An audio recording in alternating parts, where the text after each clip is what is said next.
Hello dear student, आप सभी का एक बार फिर स्वागत करते हैं अपने इस यूट्यूब चैनल पे। तो आज के इस वीडियो में हम लोग क्लास 10th हिंदी का 2024 का जो सेट नंबर 1 है उसको स्टार्ट कर रहे हैं। ये आपका लेक्चर नंबर फर्स्ट है। इस वीडियो में हम लोग क्या करेंगे, इसके जितने भी विकल्पी प्रश्न है उसको कवर कर लेंगे और मैं सभी जो प्रश्न इसमें इंपोर्टेंट होगा मैं उसके सामने ट्रिक लगा लूंगा। आप उसको जरूर से जरूर याद कर लीजिएगा। 2025 एग्जाम के लिए मोस्ट इंपोर्टेंट होगा।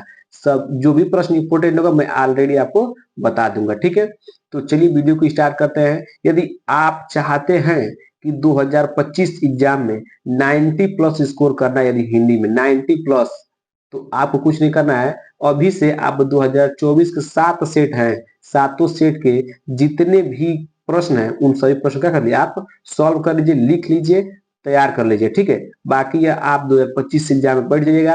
90 प्लस नहीं आया तो आप कहिएगा। ठीक है, 7 सेट बने हैं, आपका सेट नंबर फर्स्ट है। मैं सातों सेट को इसी चैनल पर आपको कवर करा दूंगा। ठीक है, इसी तरह आपका मैथ, सामाजिक विज्ञान और साइंस का भी अनसाल्व सेट चल रहा है। जाकर चैनल के प्लेलिस्ट में देख लीजिए। सभी प्रश्न, सभी क्वेश्चन को एकदम आराम से कराया है ताकि आपको कोई भी दिक्कत न हो। ठीक है, चलिए, यदि आप हमारे चैनल पर पहली बार आए तो चैनल को सब्सक्राइब कीजिएगा और वीडियो को लाइक जरूर कीजिएगा ताकि आपको 2025 एग्जाम में हर सब्जेक्ट में 90 प्लस हो सके इस चैनल के माध्यम से। ठीक है, चैनल को सब्सक्राइब जरूर कर लीजिएगा। ठीक है, चलिए, आपको क्या है, 3 घंटा 15 मिनट आपको समय मिलेगा, जिसमें प्रारंभ में 15 मिनट विद्यार्थियों क्या मिलेगा, प्रश्न पत्र पढ़ने को निर्धारित है, लेकिन आपको प्रश्न पढ़ने में टाइम वेस्ट नहीं करना है। दूसरा, सभी प्रश्न अनिवार्य होगा। ठीक है, ये आप खुद पढ़ लीजिएगा। ठीक, इसमें आपके 20 विकल्प प्रश्न आएंगे, 20 नंबर के। ठीक है, तो चलिए हम लोग विकल्प प्रश्न को स्टार्ट करते हैं। खंड अ है, क्या है, खंड अ में आपके विकल्पी प्रश्न आएंगे।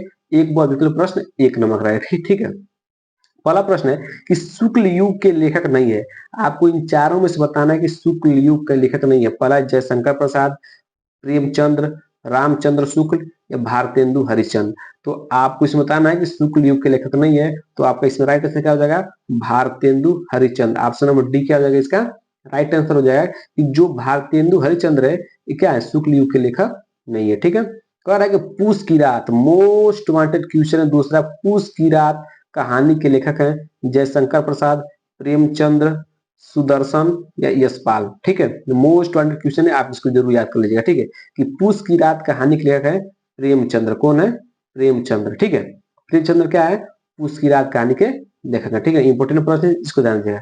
ठीक, तीसरा प्रश्न है कि सिंदूर की होली के नाटककार हैं। जो सिंदूर की होली के नाटककार कौन है, जयशंकर प्रसाद या राम कुमार वर्मा या लक्ष्मी नारायण मिश्र या हरिकृष्ण प्रेमी। ठीक, तो इसका राइट आंसर क्या हो जाएगा कि जो सिंदूर के होली के नाटककार है वो लक्ष्मी नारायण मिश्र है। ऑप्शन में क्या हो जाएगा, सी इसका राइट आंसर हो जाएगा। ठीक है, अब अगला प्रश्न देखिए। चौथा प्रश्न है कि रूस में 25 मार्च, रूस में 25 मार्च यात्रा वृत्त लेखक का नाम है। जब भी आपको यात्रा वृत्त लेखक का नाम पूछेगा तो आप समझ जाइए कि एक ही व्यक्ति होगा जो उसको आपको याद कर लेना है। ठीक है, पहला डॉक्टर नागेंद्र नगेंद्र, दूसरा प्रभाकर माचवे, रामवृक्ष बेनीपुरी, डी है राहुल सांकृत्यायन। ठीक है, तो जब भी आपको यात्रा वृत्त बोल दे, ठीक है, तो उसका राइट आंसर क्या हो जाएगा, राहुल सांकृत्यायन। ठीक ना, राहुल सांकृत्यायन। ठीक है, तो इसका राइट आंसर क्या हो जाएगा, ऑप्शन नंबर डी। ठीक, चलिए, 4 प्रश्न आपका क्लियर हो गया होगा। ठीक है,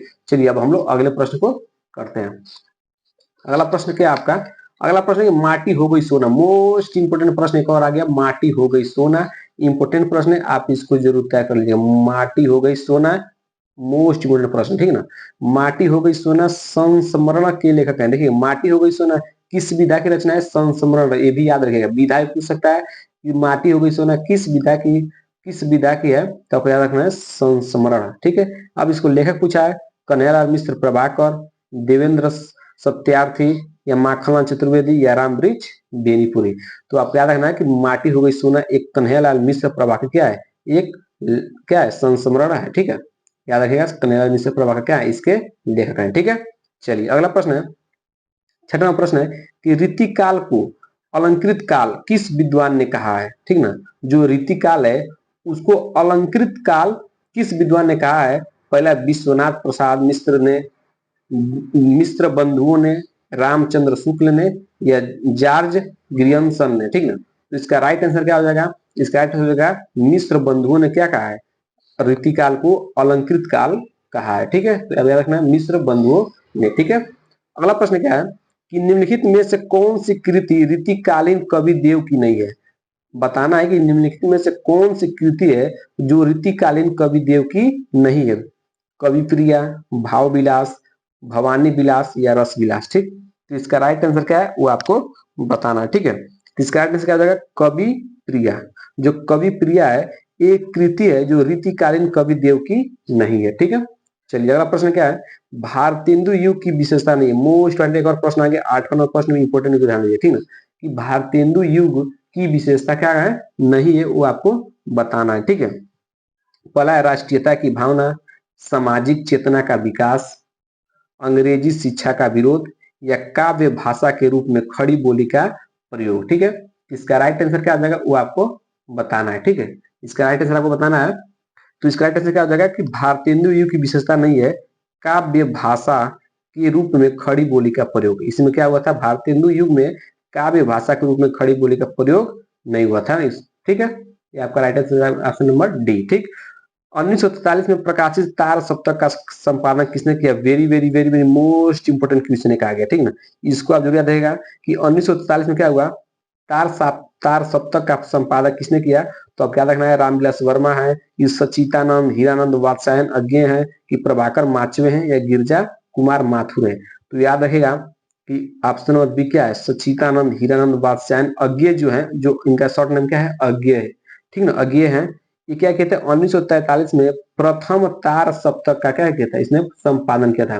तो तार सप्तक का प्रकाशन किस वर्ष हुआ था, क्या रहेगा 1943 में। इस तरह का प्रश्न आ जाएगा कि तार सप्तक का प्रकाशन किस वर्ष हुआ था, तो 1943 में। याद रहेगा, मोस्ट इंपोर्टेंट क्वेश्चन है, मैंने ऑलरेडी वेरी वेरी मोस्ट प्रश्न इसको बना दिया है। ठीक है, चलिए अगला प्रश्न क्या है, राम की शक्ति पूजा किसकी रचना है।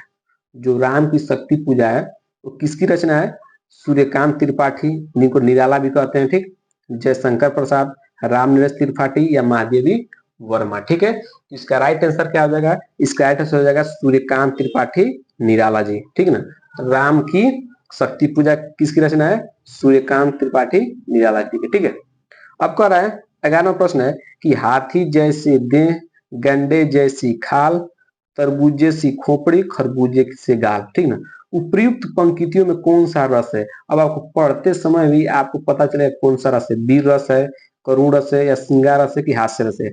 आप इसको पढ़ते ही आपको आप क्या भावना जगे, वीर रस एकदम वीर रस हो गया है कि करुण आप रोने वोने हंसने लगे। ठीक ना, श्रृंगार रस है या हास्य रस है। तो आपका राइट आंसर क्या है, हास्य रस। ठीक ना, क्योंकि ये हास्य रस क्या है, एक उदाहरण है। ठीक है, तो आप याद रहेगा।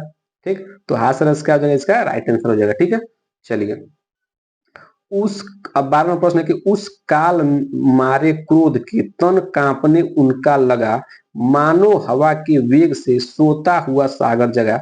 उपर्युक्त रेखांकित पंक्ति में कौन सा अलंकार है। ठीक है, ध्यान रखिएगा, पहला उपमा अलंकार, रूपक अलंकार या उत्प्रेक्षा अलंकार या श्लेषम अलंकार। ध्यान से जिस भी उदाहरण में यदि मन मानो जन जानो मनहु जनो इस सब शब्द का प्रयोग हुआ है तो समझिए कि उपमा अलंकार है। कौन, क्या मैंने बोला, मन मानो जन जानो मनहु जनहु, इन सभी शब्द का प्रयोग जिस उदाहरण में हुआ होगा वो उपमा अलंकार होगा। देखिए यहाँ पर मानो कि नहीं है, मैंने बताया मन जन जानो मन मानो, ठीक ना, मनहु जनहु, तो मानो कि नहीं आ गया, तो कौन सा अलंकार होगा, उपमा अलंकार होगा। ऑप्शन क्या हो जाएगा, ए राइट आंसर हो जाएगा। ये पहचाने का एक ट्रिक है। ठीक है, इसको आप जरूर लिख लीजिएगा। ठीक है, 13वां प्रश्न है कि जो सुमिरत सीधी हुई, ठीक ना, गण नायक करिबर बदन, ठीक, करऊ अनुग्रह सोई, बुद्धि राशि शुभ गुण सदन।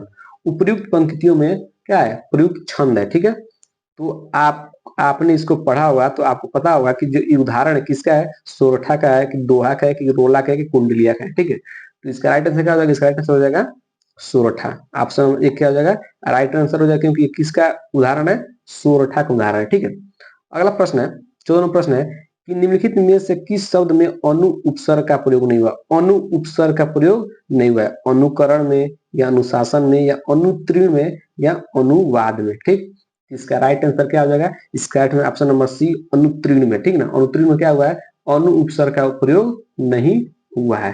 ठीक है, चलिए अब अगला प्रश्न देखिए, अगला प्रश्न है कि नीलकंठ, मोस्ट इम्पोर्टेंट प्रश्न आ गया 15 प्रश्न कि नीलकंठ समस्त पद में प्रयुक्त समास है। मतलब नीलकंठ जो है इसमें कौन सा समास है, ठीक है, द्वंद, बहुब्रीहि, द्विगु या अव्ययी भाव, ठीक है। तो आपको पता है कि जो नीलकंठ है ये हम शंकर जी को क्या कहते हैं, नीलकंठ, महादेव जी को क्या कहते हैं, नीलकंठ कहते हैं, ठीक है। तो जहां भी देवी देवताओं का नाम आता है वो कौन सा समास होता है, बहुब्रीहि समास। जहां भी देवी देवताओं का नाम आता है उसे कौन समास बोलते हैं, बहुब्रीहि समास बोलते हैं, ठीक। तो हो जाएगा। अब करा 16 प्रश्न कि बादल का परिवाची शब्द नहीं है। इसमें बताना है कि कौन ऐसा है जो बादल का परिवाची नहीं है। जो आपका नीरद है ये भी जल का परिवाची है, अम्बुद है ये भी जल का परिवाची है, जलद है ये भी जल का परिवाची है, लेकिन जो जलज है ये किसका परिवाची है, कमल का परिवाची है। किसका परिवाची है, कमल का, ठीक है। तो ये आपका राइट आंसर हो जाएगा, ऑप्शन नंबर डी इसका राइट आंसर हो जाएगा, ठीक है। क्योंकि जो जलज है ये किसका परिवाची होता है बाबू, आपका किसका परिवाची होता है, पुष्प का, मतलब कमल का, क्या सॉरी कमल का क्या होता है, परिवाची होता है, जलज, ठीक। तो ऑप्शन में क्या हो जाएगा, ऑप्शन नंबर डी इसका राइट आंसर है, ठीक ना, पूछा नहीं है, ठीक। कह रहा है कि 17वां प्रश्न है कि युष्मद, युष्मद होता है तुम, सर्वनाम शब्द का तृतीय एक वचन रूप है, ठीक ना, तृतीय एक वचन रूप है, युवाम या त्वया या त्वत या तुभ्यम, ठीक। तो इसका राइट आंसर हो जाएगा, इसका आंसर होगा त्वया, क्या है, त्वया, ठीक है। ऑप्शन नंबर 20 का क्या हो जाएगा, राइट आंसर हो जाएगा, ठीक है। 18वां प्रश्न ये कह रहा है कि आधी आई और हम घर भागने लगे, आधी आई और हम घर भागने लगे रचना के आधार पर इस वाक्य का प्रकार है। इस वाक्य का प्रकार है सरल वाक्य, मिश्र वाक्य या संयुक्त वाक्य या इनमें से कोई नहीं, ठीक। तो इसका राइट आंसर हो जाएगा ऑप्शन नंबर सी, संयुक्त वाक्य, ठीक है। अगला प्रश्न देखिए, कह रहा है कि महात्मा बुद्ध ने विश्व को शांति का संदेश दिया। जो महात्मा बुद्ध है उन्होंने क्या किया, विश्व को किसका संदेश दिया, शांति का संदेश दिया। इस वाक्य का वाच्य बताइए, वाच्य बताइए, ठीक है ना, कृतवाच्य, कर्मवाच्य, भाववाच्य या इनमें से कोई नहीं, ठीक। इसका अर्थ हो जाएगा कृतवाच्य, ऑप्शन नंबर क्या हो जाएगा, ऑप्शन नंबर 1, ठीक ना, कृतवाच्य, ठीक।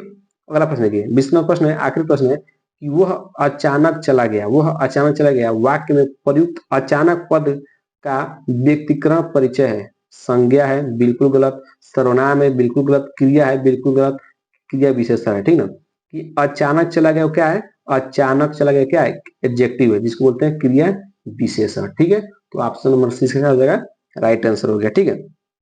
तो इस तरह हमने क्या किया, इसका 20 पहले प्रश्न क्या कर लिया है, कवर कर लिया है। बाकी जो अब खंड ब है उसको मैं अगले वीडियो में कवर करा दूंगा, एकदम अच्छे से लिख कर इसको समझा दूंगा ताकि आपको कोई भी दिक्कत न हो, ठीक है। तो यदि वीडियो आपको अच्छा लगा तो वीडियो को लाइक कीजिएगा और चैनल को सब्सक्राइब जरूर कीजिएगा।